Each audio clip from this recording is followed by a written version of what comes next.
On the hour, rugbyleague.com news. Brought to you by Thomson Reuters, the global leader for news.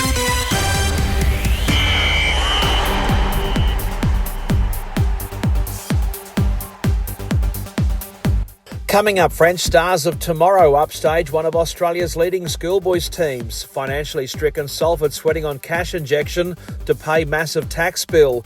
And down under, even the police succumb to grand final fever in outback Queensland. But first up, the future stars of French Rugby League have overcome a slow start to knock over one of Australia's top schoolboys teams. The French under-19s led the highly acclaimed Kerwin State High School 32-14 at one stage in hot conditions just outside Perpignan.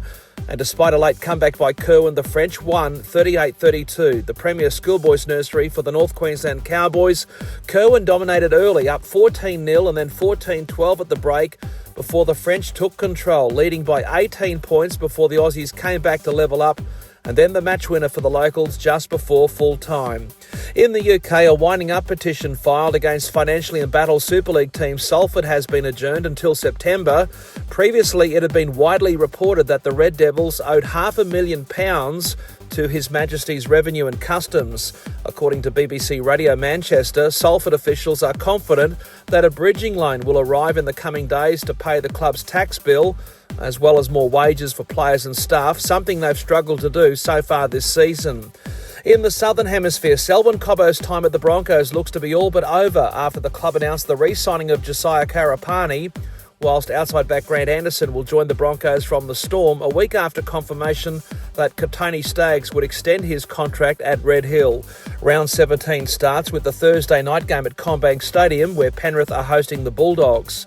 NRL Chief Executive Andrew Abdo says no formal offer has been made to Wayne Bennett about potentially coaching the new PNG team when they enter the big league in 2028, with the veteran super coach under contract at South Sydney until the end of 27.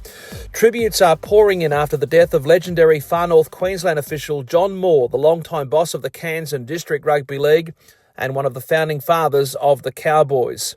And finally, in outback Queensland, even the police are getting a taste of grand final fever. The front of the cop shop in Longreach showing its support for the Tigers, who take on old rivals the Barcaldine and Sandgoannas on Saturday night in the Central West Rugby League season finale, which we're calling live and free right here on rugbyleague.com. And I can't wait. I'm Jason Costigan, and that's latest in news on rugbyleague.com.